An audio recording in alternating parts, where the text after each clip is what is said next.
Que es la primera foto de mi vida. Todo lo que corresponde a ese periodo es reconstruido, desde luego, y es mucho de lo que pienso, a lo mejor está imaginado, más que, porque digo, cuando uno es un niño común y silvestre, la memoria es la memoria de todos. Digo, no hay distinción. Digo, cuando uno se convierte en una persona conocida, en una persona con una trayectoria, empieza a ser a consagrar esa individualidad que es la que va fijando los hechos. Por eso cuando yo vuelvo a Mendoza, me encuentro con gente que éramos compañeros de clase, yo no los recuerdo. No los recuerdo porque la historia de él para mí se terminó cuando yo salí del colegio, cuando dejé de verlo. Claro. Mientras que mi historia permaneció en él, siguió todos los años, a través del diario, a través de las muestras, a través de los comentarios, a través de mi actuación, han ido, digamos, estableciendo una continuidad de mi vida, cosas que yo no pude hacer con ellos. Porque, digamos, claro, nos separamos en un momento dado y nunca más lo vi hasta que él me reconoce en la calle y hacía 30 años que no nos veíamos. Entonces pasa esa dificultad, digamos, como para recordar cuando uno era un niño común y silvestre. Pero de todas maneras, como siempre estuvo, toda mi vida estuvo ligada a mi trabajo, a mi vocación. Hay hitos que aparecen después en los trabajos, que aparecen en las pinturas, que aparecen en mi temperamento, que aparecen en mi capacidad para reflejar cosas, que evidentemente estaban ya ahí, porque empecé a dibujar sin aprender, empecé a dibujar como una acción natural de mi ser, o sea, como una fuerza, como una energía inevitable de cumplir. Por eso digo que la vocación en mi caso fue muy determinante, incluso porque fui una persona que no tuve otras alternativas. Es como que mi camino estaba tan claro que lo que yo tenía que hacer era eso, que lo que tenía que sostenerme, vivir y mantenerme y crecer era eso, ¿no? Entonces eso fue muy claro desde siempre, desde los recuerdos de mi madre, que decía que yo dibujaba desde muy pequeño, que no sabía ni leer ni escribir, y dibujaba, o sea, tenía de alguna manera un lenguaje que había venido, no sé si se sabe de qué genes, porque en mi familia para atrás nunca ha habido ningún pintor, en mi casa no había cuadros. Digo, es una cosa verdaderamente inexplicable que tenga esa prepotencia, esa cosa rotunda de vocación a la que hay que asumir, pero la asumí siempre como algo que me rescató de muchas cosas y que me permitió entrar en mundos inimaginables para un muchacho de clase media baja de Mendoza. Quiero decir que puedes tener un acceso al mundo del arte, al mundo de las ideas, al mundo del conocimiento de personas valiosas, que ha sido, digamos, lo que me ha marcado toda mi vida. Y he tenido la fortuna que tuvimos lo que estudiamos en la Universidad Nacional de Cuyo, ahí en la Academia de Artes, de tener unos maestros de gran envergadura, de gran poder, es decir, que no eran solamente profesores, sino que eran artistas, lo que le da un plus muy importante en cuanto a la libertad formal, al mundo que te transmiten, a la visión universal del arte, que me quedó para siempre, digamos. Yo creo que desde muy joven una de las ideas más claras que tuve que el arte era uno solo. Es decir, para mí no había arte italiano, o arte español o arte argentino, sino que el arte era uno. En algún momento dado decía que era como un océano donde todos estamos navegando en el mismo océano que es la pintura, ¿no? Aunque tengamos distintos rumbos y distintas orientaciones, pero estábamos en ese mismo mar. Y tan es así que después, durante casi toda mi vida, fui reflejando la vida y la pintura de otros pintores. O sea, una de mis temáticas más permanentes es esa revisión, ese zambullirme en Courbet, o en Rembrandt, o en Van Gogh, o en Spilimbergo, o en Renoir, o en Schiller, en fin. Fue de alguna manera tan significativo que lo ejercí para siempre. Es decir, la idea de que el arte es uno, y de que yo aspiraba a pertenecer a ese uno, a ese arte. De todas maneras, una de las... El uno como una totalidad, como algo total. Como una pertenencia. Como una pertenencia. Pero eso lo recibimos un poco de los maestros, de Lorenzo Domínguez, de Sergio Sergi, de Ramón Gómez Cornet, que eran artistas formados con esa visión universal del arte. Ellos también aspiraban para su arte eso. A pesar de que, digo, Gómez Cornet tiene un tono muy santiagueño, muy nacional, como pasó con muchos de los autores argentinos que estudiaron en Europa, que se contagiaron o estudiaron el cubismo, se transformaron en artistas, digamos, a la manera europea, y cuando volvieron al país inmediatamente se incorporaron a la problemática del país. O sea, esto también fue una cosa que me tocó mucho.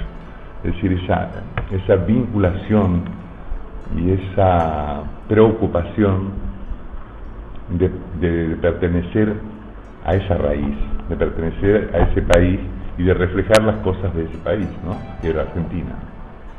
O sea, por ahí van 2 o 3 líneas que empezaron muy pronto, que fueron estas que estamos marcando. Y otra de las cosas que también empecé a señalarle, que es la posibilidad de subsistir con mi trabajo, que yo lo considero muy importante.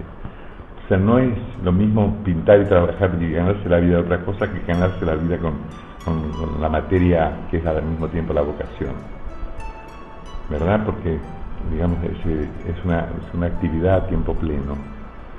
O sea, no hay atenuantes.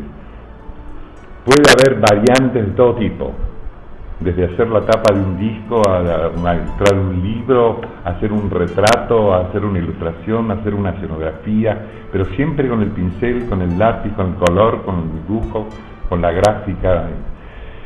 Entonces, decía eso, la vocación tuvo primero esa profundidad y esa cosa determinante desde muy temprano, y después la claridad de que era mi destino y mi única forma de subsistir y de ayudar a los míos, de ayudar a mi familia, ¿no? Así que, bueno, esas son las primeras líneas de Tunuyán. Después hay muchos recuerdos infantiles que tienen que ver con el paisaje y que tienen que ver con Mendoza. Yo creo que, decir, no solo lo creo yo, sino toda la gente que de alguna manera pasa, visita o conoce Mendoza, descubre la personalidad y el carácter propio que tiene Mendoza y que tienen los mendocinos, ¿no? Y eso creo que fue también bastante fuerte en cuanto a mi formación pictórica. Creo que la convivencia con el paisaje y un grado de armonía que tenía la ciudad con el paisaje. O sea, era una ciudad donde yo decía que era como una gran familia, siempre pensé que era como una gran familia, después lamentablemente cambió. Pero en el momento de mi infancia, yo entraba en una farmacia y la que me atendía me decía, ¿qué quiere mi hijito? O sea, ¿qué quiere hijo mío? Yo lo sentía como una cosa ya afectuosa desde el vamos, lo que me daba la sensación de que había una gran armonía entre la familia mendocina, y después había una gran armonía entre la gente y el paisaje. Es decir, esa vocación sostenida de los mendocinos por transformar el paisaje, por hacer de un desierto un vergel, ¿no? Eso también es un elemento significativo que tiene mucho que ver con la cultura, tienen que ver mucho con esa transformación que es el arte. Transformar, crear otro espacio, animar el espacio, embellecerlo, hacerlo más vivible, más habitable, más feliz, más bello en suma.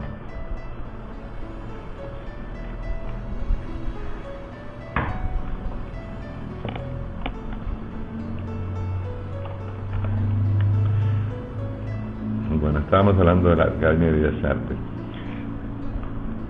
Otra cosa que también fue muy importante y que tiene que ver con esto mismo que acabo de decir, es el clima de compañerismo festivo que había en la Escuela de Arte. No solamente en la Escuela de Arte, sino la comunicación que había entre la Escuela de Arte y las otras escuelas, la Escuela de Música, Filosofía que estaba al lado, la vinculación con los poetas, que también fue una cosa muy juvenil y que también me marcó muchísimo. Es decir, la poesía empezó a ser como el horizonte. Es decir, en algún momento dado la pintura tenía que terminar en la poesía, o empezar en la poesía o terminar en la poesía, pero no la concebía sin que participara de la poesía. Y como mis amigos más íntimos, con los que nos veíamos todos los días, eran poetas, era Java Gómez, era Fernando Lorenzo, era Hugo Acevedo, era Vázquez, era Iberna Codina, era Víctor Hugo Cunio, era Ramponi. Entonces esta convivencia con los poetas, que bueno, si usted ha leído alguna cosa recordará que nos juntábamos a leer en la casa de alguno de nosotros, a leer poesía, pero eran los poetas los que nos iniciaban, ¿no? Que iban descubriendo los grandes poetas del mundo, otra cosa también universal. O sea, no solamente leíamos los poemas de Neruda o de Vallejo, sino que Fernando Lorenzo traía, de pronto había descubierto a Supervielle, o a Paul Valéry, o a André Gide, o a Miguel Hernández, o a García Lorca, y nos leía. Y bueno, eran cosas muy serias, porque había un verdadero amor por la poesía. Es decir, nos juntamos muchachos grandes que podríamos andar, viste, de farra, también andábamos de farra, claro. Pero quiero decir que dedicamos un tiempo a formarnos, pero con toda naturalidad, sin ninguna pretensión más que descubrir el mundo de la poesía que tenían ya los poetas. Y después también se hacían estas reuniones en lo de Ramponi, donde escuchábamos la lectura de los poemas de él y los jóvenes también leían sus poemas. En fin, era una cosa muy animada y los días eran muy ricos en ese sentido, porque había un crecimiento formal en la escuela y había un crecimiento vital y espontáneo y fraterno a la noche en los bares, en los boliches. Los días eran interminables y llenos de sabor a arte por todos lados, ¿no?